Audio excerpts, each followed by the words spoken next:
দ্বিতীয়বারের মতো আজ আমি রোহিত ছবিটি দেখলাম এবং দ্বিতীয়বার কখন দেখে একটি ছবি মানুষ, এটাতেই আসলে উত্তর আছে যে রোহিত কেমন ছবি। আমার কাছে মনে হয়েছে যে রোহিত আসলে শুধুমাত্র একটি সিনেমা না, রোহিত একটি এক্সপেরিয়েন্স, একটি অনুভূতি।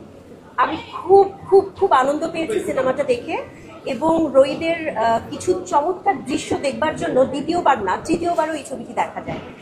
আমি তৃতীয়বার দেখব এবং আমি চাই এই ছবিটা সিনেমা হলেই মানুষ দেখবো, কারণ এটা সিনেমা হলের ছবি।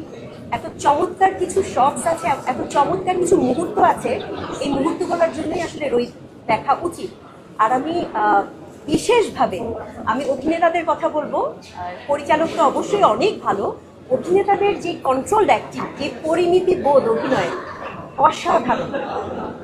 আমি রোহিতের সবাইকে অভিনন্দন জানাচ্ছি। এটা তো আসলে একজন পরিচালক, তার কিছু নিজস্ব কিছু বোধ থাকে। আমি আসলে দর্শক হিসেবে দেখেছি, তো আমি আসলে পরিচালকের কোনো বোধ বোঝার চেষ্টাই করিনি। উনি ওনার মার কাছ থেকে পেয়েছেন নাকি গল্পটা, আমি এটা ভাবতেও যাইনি।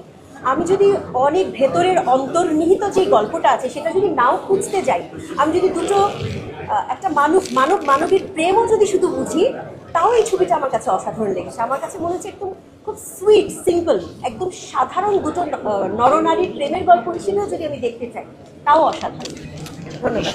আমার খুবই ভালো লাগলো, প্রথমবার দেখলাম। কয়েকটা ফিল্ম আসলে আছে যে একবার দেখলে হয় না, বেশ কয়েকবার দেখে যে ডিটেলগুলো মিস করেছি, যে মুহূর্তগুলো ডিফারেন্ট একটা এক্সপিরিয়েন্স ছিল, ওটা আবার একটু রি এক্সপিরিয়েন্স করার জন্য দেখার মতো এরকম একটা ফিল্ম।